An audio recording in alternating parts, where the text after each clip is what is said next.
Hello, friends, and welcome to the Exams Made Simple. We are back again with the Hindu Complete Newspaper Analysis for 10th of February 2024. 10 फरवरी 2024 का the Hindu newspaper analysis देखते हैं।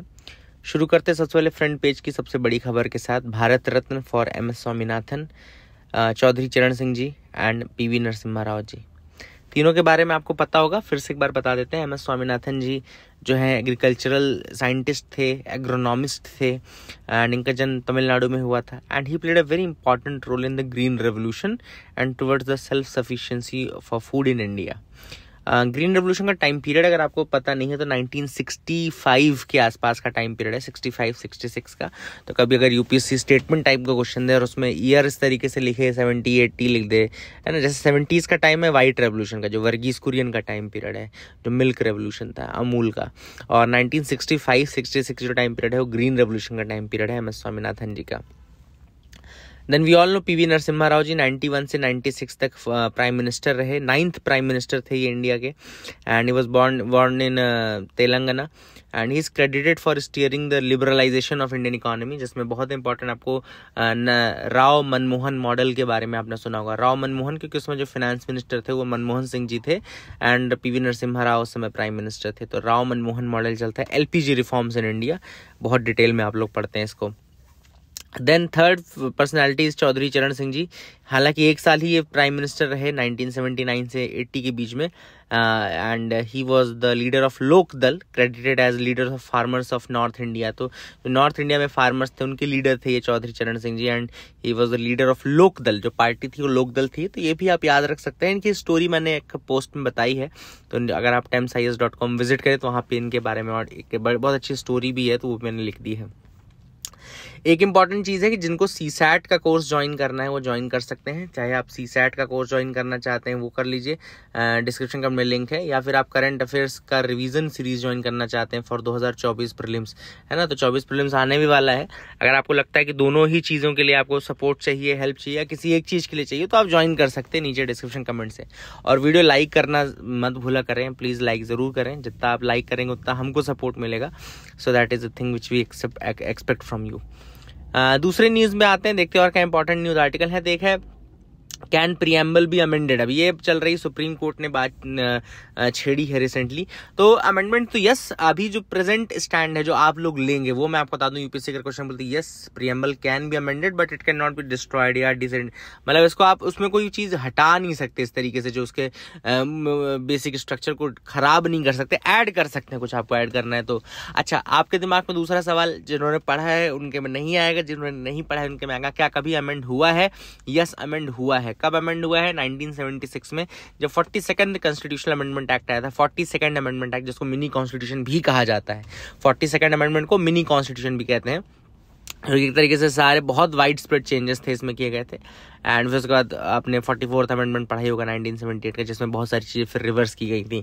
तो काफ़ी important है दोनों amendments. तो अगर आप प्रीएम्बल पढ़ें तो उसमें एक डेट लिखी है 26 नवंबर 1949, जिसमें लास्ट में पढ़ेंगे we hereby adopt enact and give to ourselves this constitution, है ना। प्रीएम्बल में लिखा है ना, hereby adopt enact and give to ourselves this constitution on this day of 26 November 1949। तो वो डेट ऑफ अडॉप्शन है basically, ठीक है ना, डेट ऑफ अडॉप्शन। और कमेंसमेंट की फिर अलग से डेट आती है कॉन्स्टिट्यूशन के। तो 1976 में जब अमेंड हुआ था तो उसमें दो वर्ड इंट्रोड्यूस किए गए थे, एक तो सोशलिस्ट एंड सेक्युलर, याद रखिएगा, एक तो सोशलिस्ट और सेक्युलर वर्ड ऐड किया गया था, और एक फ्रेज था जो यूनिटी ऑफ द नेशन था पहले, उसको unity and integrity of the nation कर दिया गया था। तो ये दो चेंजेस है जो 1976 में 42nd कॉन्स्टिट्यूशनल अमेंडमेंट एक्ट के साथ किए गए थे। पहला चेंज था socialist and secular term add किया गया था। दूसरा जो है वो है फ्रेज यूज किया गया था यूनिटी ऑफ नेशन की जगह unity and integrity of the nation, ठीक है ना। इसके अलावा आपको बता दूं कि ओरिजिनली जो हमारा प्रीएम्बल था उसमें सॉवरेन डेमोक्रेटिक रिपब्लिक था, लेकिन इसके बाद sovereign socialist secular democratic Republic हम बोलने लगे, ठीक है ना। Sovereign socialist secular democratic Republic बोलने लगे। तो ये आप याद रखिएगा। जो मैंने आपको बताया कि यस प्रीएम्बल अमेंड किया जा सकता है बट उसको रिमूव नहीं किया जा सकता, और केशवानंद भारती की इसमें चीज कही थी कि प्रीएम्बल एक इंटीग्रल पार्ट है कॉन्स्टिट्यूशन का। Yes, it is a very integral part of the constitution. तो दोनों चीजों का आंसर मैंने आपको बता दिया, इंटीग्रल पार्ट है। अगला है misconceptions prevent health care providers from prescribing ORS.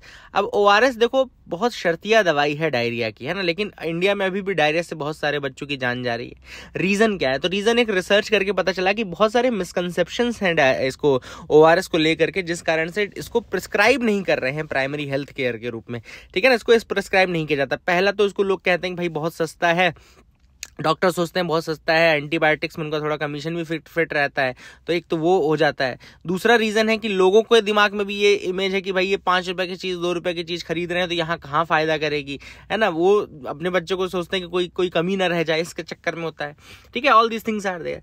Then ORS लेकिन बहुत ओरल रिहाइड्रेशन सोल्यूशन बहुत अच्छा है। और एक आपको बता दूं कि इसको बनाने वाले कौन थे, इनके बारे में थोड़ा बता दूं। डॉक्टर दिलीप महलनाबिस, याद रखेगा, doctor Dilip Mahalanobis. He was working in overflowing refugee camps during the 1971 Bangladesh liberation war. तो बांग्लादेश लिबरेशन वॉर के टाइम पे 1971 में वो काम कर रहे थे कैंप्स में, एंड वहां पर वो ओआरएस लेकर के आए। एंड लैंसेट ने ओआरएस को कहा it is the most important medical discovery of the 20th century. Dilip Mahalanobis, याद रखेगा ये नाम। I hope you will remember this name, है ना। आगे मूव करते हैं, देखते हैं क्या इंपॉर्टेंट न्यूज आर्टिकल है। तो Rajya Sabha has passed the bill to add Paharis and Valmikis to the ST/SC list in Jammu Kashmir. तो जम्मू कश्मीर में हालांकि काफी प्रोटेस्ट चल रहा था। वहां की जो शेड्यूल्ड ट्राइब है गुज्जर बकरवाल कम्युनिटी, वो काफी प्रोटेस्ट कर रही थी, बट इसके बावजूद जो पहाड़ी एथनिक ग्रुप है in the UT of scheduled in the UT यानी कि जम्मू कश्मीर में, तो वहां पे उनको ST लिस्ट में ऐड किया गया है। एंड इसके अलावा द पड्डारी ट्राइब, गड्डा ब्राह्मण एंड कोली कम्युनिटीज भी ST लिस्ट में ऐड किए गए हैं। एंड वाल्मीकि कम्युनिटी जो है वो शेड्यूल्ड कास्ट लिस्ट में ऐड किए गए हैं। तो वाल्मीकि कम्युनिटी को शेड्यूल्ड कास्ट लिस्ट में, गड्डा ब्राह्मण, पड्डारी ट्राइब एंड कोली कम्युनिटीज को ऐड किया गया है ST में। एंड इसके अलावा ये आपको पहाड़ी एथनिक ग्रुप तो आपको पता है। तो I hope you will remember all these facts regarding these, है ना, इनको याद रखेगा। आगे मूव करते हैं, देखते हैं और क्या इंपॉर्टेंट न्यूज आर्टिकल है। तो एक है government panel meets Madiga community members. तो गवर्नमेंट पैनल जो है उसको वो मडिगा कम्युनिटी से मिला है। मडिगा कम्युनिटी एक इंपॉर्टेंट कम्युनिटी है तेलंगाना, आंध्र प्रदेश और कर्नाटका रीजन की। They are scheduled caste categories, वो शेड्यूल्ड कास्ट में आते हैं, लेकिन वो कह रहे हैं कि भैया आप हमारे शेड्यूल्ड कास्ट का एक सब कैटेगराइजेशन करो। क्यों करो सब कैटेगराइजेशन? क्योंकि दूसरी कम्युनिटी है Mala community, there is a Mala community जो कि पूरे बेनिफिट ले जा रही है। तो इनका ये कहना है कि चूंकि माला कम्युनिटी पूरे बेनिफिट ले लेती है, हमको बेनिफिट नहीं मिलता है, तो that is the reason why we want the sub categorisation, है ना, हमको सब कैटेगराइजेशन की जरूरत है। तो ये आप याद रखेगा। I hope you will remember that as well. आगे मूव करते हैं, देखते हैं क्या इंपॉर्टेंट है। इंडिया सऊदी अरेबिया ने ज्वाइंट मिलिट्री एक्सरसाइज खत्म की। इनका नाम याद रखेगा, सादा तंसीक, याद रखेगा, Sada Tanseeq. This is the name of the exercise between India and Saudi Arabia. तो इसका नाम भी आप जरूर याद रखेगा। एडिटोरियल पार्ट में जो एडिटोरियल हम डिस्कस करेंगे वह है प्रूडेंस प्रिवेल्स। तो यहाँ पे ऑथर ने बात की है मॉनेटरी पॉलिसी कमेटी की। आपके लिए छोटा सा सवाल है, अगर आप मॉनेटरी पॉलिसी कमेटी का जो मेंबरशिप है और उसमें टेन्योर किसका कितना रहता है और उसमें वोटिंग राइट्स किसके कितने रहते हैं, अगर आप ये मुझे बता सके कि वोटिंग राइट्स का मतलब कि कैसे कोई चीज पास होती है, तो ये बहुत ही अच्छा रहेगा। सिंपल क्वेश्चन है, बहुत बार पढ़ाया है मैंने, ऐसा नहीं कि आज पहली बार पूछ रहा हूँ आपसे, काफी पढ़ाया है। अगर आप बता सके तो अच्छा रहेगा, थोड़ा सा मुझे भी अच्छा लगेगा कि आप इंटरेक्ट करते हैं, है ना। तो आरबीआई की मॉनेटरी पॉलिसी कमेटी की बैठक हुई, उसमें उन्होंने अपने इंटरेस्ट रेट को कम नहीं किया। अब देखो, मैंने कई बार आपको बताया कि अगर इन्फ्लेशन से लड़ना है यानी महंगाई से लड़ना है तो इंटरेस्ट रेट को ऊपर करना है, अगर ग्रोथ बढ़ानी है तो इंटरेस्ट रेट कम करना है। अब यहाँ पे इंटरेस्ट रेट कम ना करने का मतलब क्या है कि आरबीआई चाहती है कि इन्फ्लेशन को कंट्रोल में रखा जाए, है ना। आरबीआई इन्फ्लेशन को कंट्रोल में रखा रहना चाहती है, ठीक है ना। एंड अभी रीजन क्या है? रीजन है कि जैसे आपने देखा राइस के प्राइसेस बहुत ज्यादा बढ़ रहे हैं, वैसे फूड प्राइसेस के कारण जो हेडलाइन इन्फ्लेशन है वो काफी ज्यादा बढ़ता जा रहा है। Headline inflation is increasing because of the food prices. Headline inflation का मतलब यही होता है कि वो कंप्लीट टोटल इन्फ्लेशन होता है फूड फ्यूल को मिला करके। अगर आप हेडलाइन इन्फ्लेशन में से फूड और फ्यूल हटा दे तो कोर इन्फ्लेशन बन जाएगा, ठीक है ना। तो याद रखिएगा यही डिफरेंस है कोर इन्फ्लेशन और हेडलाइन इन्फ्लेशन में, कि कोर इन्फ्लेशन में फूड और फ्यूल नहीं नहीं आते हैं और हेडलाइन इन्फ्लेशन में टोटल इन्फ्लेशन होता है। तो ये भी एक चीज इंपॉर्टेंट है जो आप याद रख सकते हैं। I hope you will remember that fact as well.